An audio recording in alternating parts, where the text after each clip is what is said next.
Hey y'all, welcome to Range Days episode 6.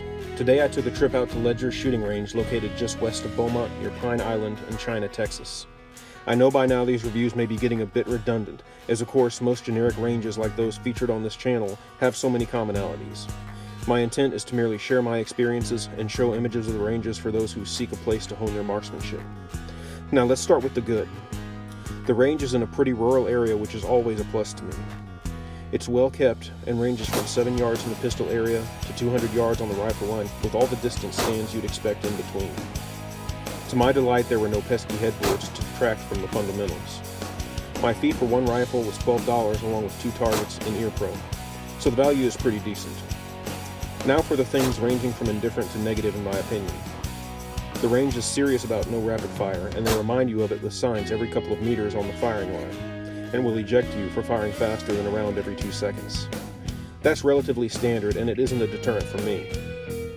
What is the fact that I couldn't shoot my 10.5-inch AR, as SBRs or configured pistols are not allowed on the line under any circumstances. This was a particular downer, as my express purpose when coming was to sight in a new short barrel build. Thankfully I had my patrol carbine, so all was not lost.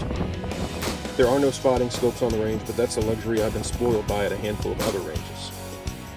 One other thing that irked me a bit was that I wasn't allowed to use my own targets, not even the Birchwood Casey sticky ones that mount directly onto the paper targets. I don't know what harm this would have done, but it's their range, their rules. This and the lack of spotting scopes, however, meant that I had to unload and head up and down the range over and over to check my targets for zero, but I guess I could do with the exercise. Last, I wanted to take note of the benches on the line.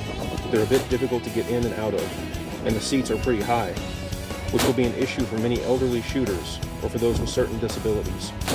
They were manageable for me, but saw me having to bench dip my 360-pound self in and out over and over to head down range. So my final impressions are this. Ledger's, like most others, is a perfectly serviceable range. I'm not crazy about some of the restrictions, such as no SBRs and their target rules. I honestly wouldn't go out of my way to come here over most other ranges given the distance, but for those in the area, I see it as completely suitable for what it is. It's not a tactical training grounds or a Class 3 shoot. It's just a serviceable flat range to work on the fundamentals and enjoy a day in the country.